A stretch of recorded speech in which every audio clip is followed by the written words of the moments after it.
안녕하세요. 오늘 매일 아침 말씀 묵상에 오신 여러분을 진심으로 환영합니다.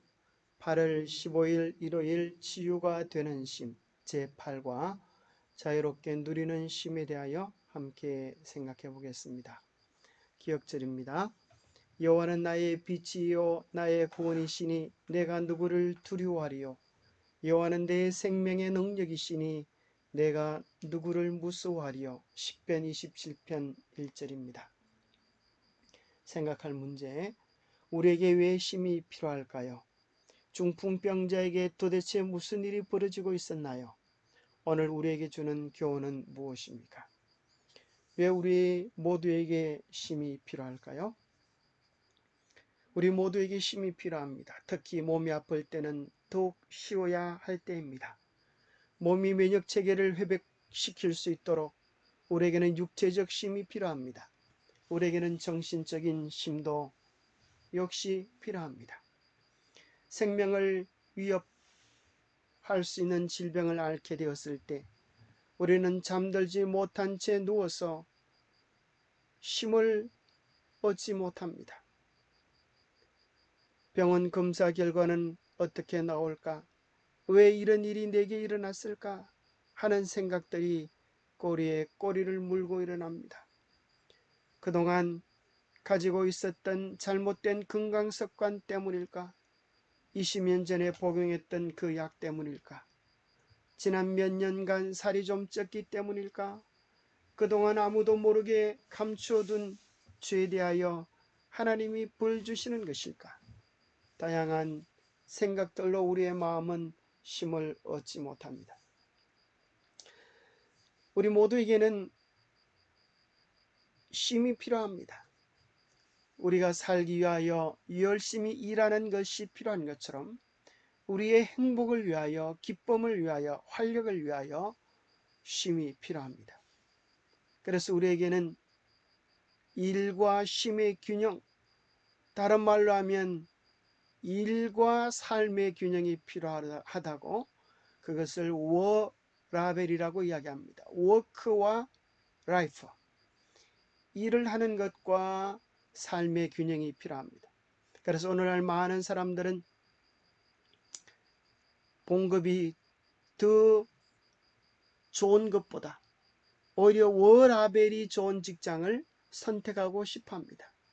왜냐하면 그래야만이 취미활동 등 개인적인 시간의 여유를 가질 수 있고 건강을 유지할 수 있고 사생활을 존중받고 육아 등 가족과의 시간이 소중하게 여겨질 수 있다고 생각하기 때문입니다. 그래서 한마디로 우리에게 있어서 건강이 중요하고 우리에게 있어서 가정이 중요하고 우리에게 있어서 적절한 균형을 통하여 일과 삶의 균형을 통하여 활력이 필요한 것입니다.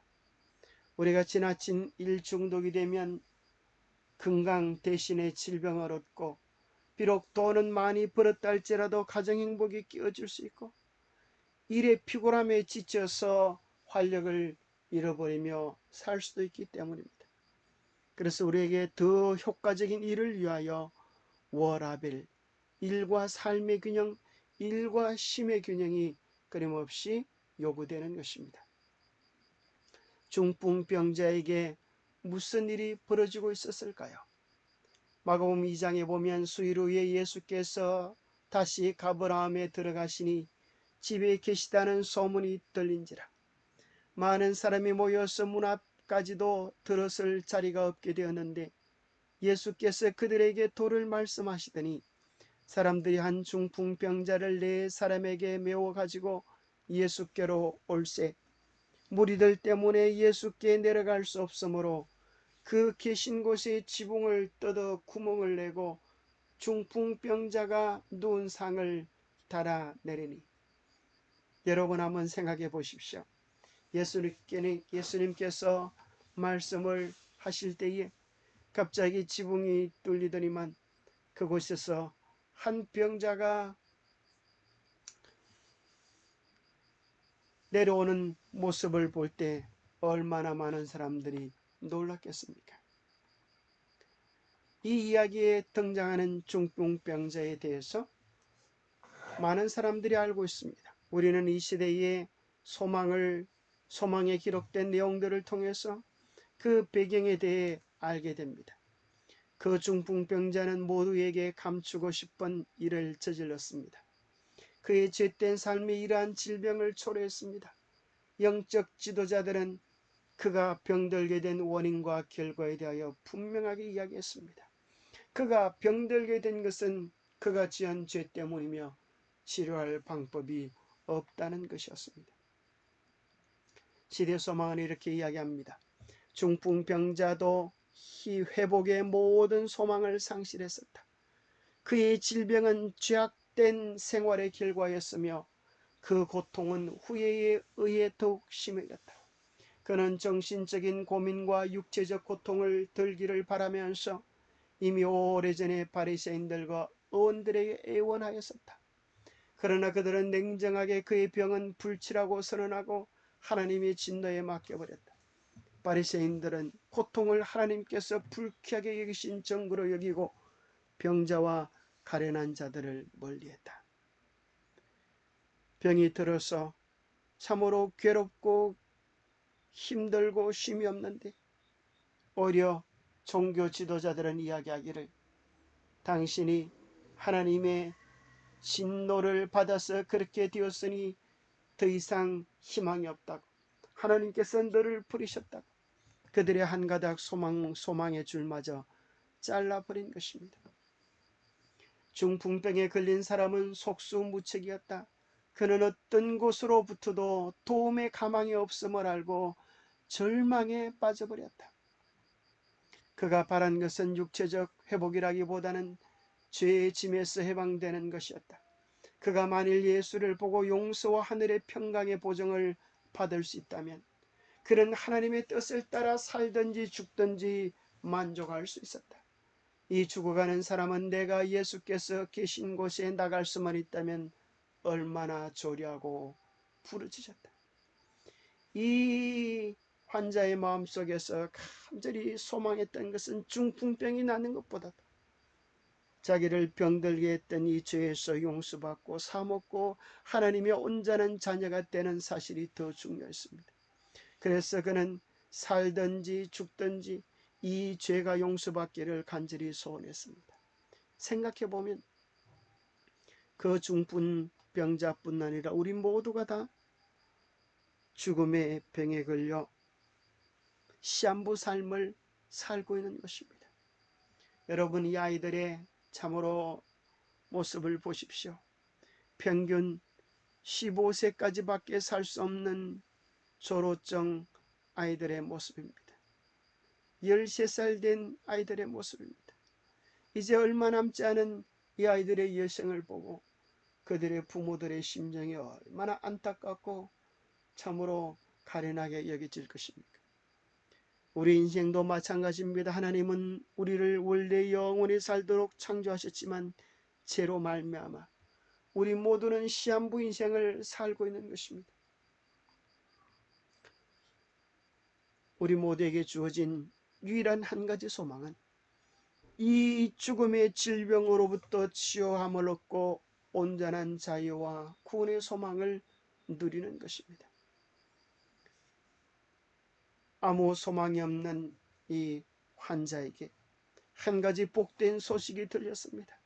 세상은 다 외면하고 정죄한다 할지라도 우리 주님께서는 어떤 죄든지 어떤 질병이든지 용서하시고 치료해 주신다고 하는 희망의 소식인 것입니다. 우리 모두가 다 죽을 수밖에 없는 죄의 질병 속에서 고질병 속에서 고통한다 할지라도 우리 주님께 나오면 이 모든 문제들이 근원적으로 해결될 수 있다고 하는 소식입니다. 교과입니다.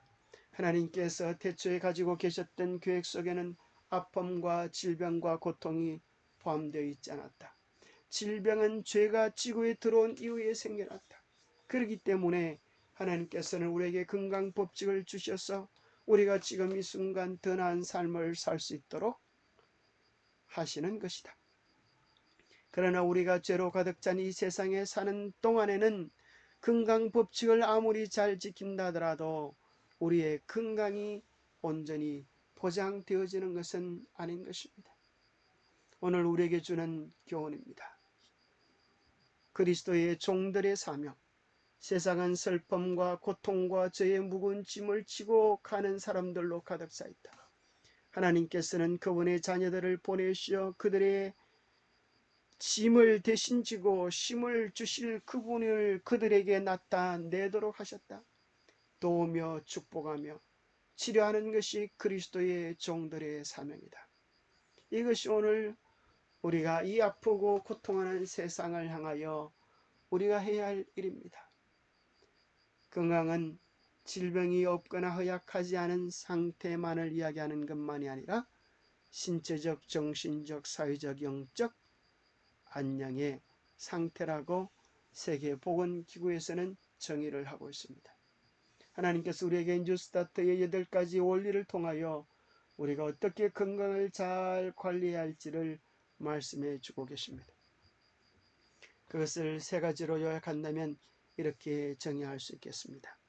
첫 번째는 우리 입으로 들어가는 것입니다. 우리 입으로 들어가는 것들을 잘 정결하게 구분하여서 우리의 건강을 유지할 수 있습니다. 우리의 영적 건강도 마찬가지입니다. 우리의 눈으로, 귀로, 우리의 감각을 통하여 들어가는 것들이 우리의 정신세계를 형성하기 때문에 우리의 육적 음식, 영적 음식을 잘 구분해야 합니다. 두 번째는 우리에게 운동이 필요합니다. 잘 먹는다 할지라도 운동하지 않으면 신체가 제 기능을 발휘할 수 없는 것입니다. 여러분, 규칙적인 운동을 꼭 하십시오. 그것은 우리의 건강을 위하여 너무나 중요한 것입니다. 그리고 세 번째, 있다고 하면 그것은 관계인 것입니다. 하나님과의 관계를 통하여 죄 용서함을 경험하고 하나님과의 올바른 관계를 통하여 마음속에 사랑의 넉넉함을 경험하십시오. 그리고 인간관계를 통하여서 하나님의 그 풍성한 관계가 샘물되어 흘러나갈 수 있도록 하십시오. 우리의 많은 스트레스는 관계의 부조화에서 옵니다. 관계는 하나님께서 우리에게 내려주시고 허락해 주신 가장 놀라운 축복 중에 한 가지입니다. 먼저 내가 하나님과 올바른 관계 속에 있게 되어질 때 모든 관계는 저주의 관계에서 축복의 관계로 변하게 될 것입니다. 내게 아픔과 힘이 어려움이 되었던 모든 관계들이 이제 하나님의 뜻을 발견하고 나의 품성을 단련하기 위한 하나님의 도구들임을 깨닫고 감사하게 될 것입니다. 우리가 먹는 음식, 운동, 관계의 건강 법칙을 잘 유지함으로 우리가 건강한 사람이 되어서 이 세상에 하나님의 사랑을 잘 드러낼 수 있게 되기를 바랍니다. 기도하겠습니다. 하나님 아버지, 죄로 망가지고 병든 세상 참된 치유를 허락하여 주옵소서. 오늘 우리의 무거운 삶을 주님 받으시고 우리의 질병과 마음의 염려들을 도맡아 주시옵소서.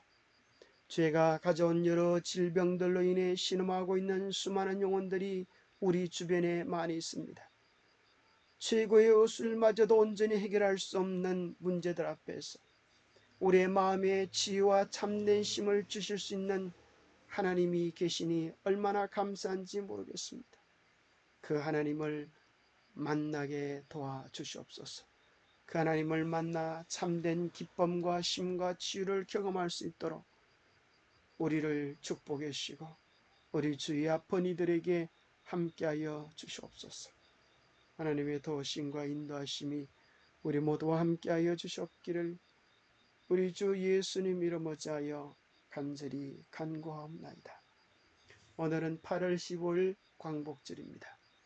일제의 속죄에서 광복되어졌던 것처럼 우리의 마음이 염려와 고통 무거운 죄의 짐에서 참된 해방을 얻는 해방의 날이 되시기를 축복합니다.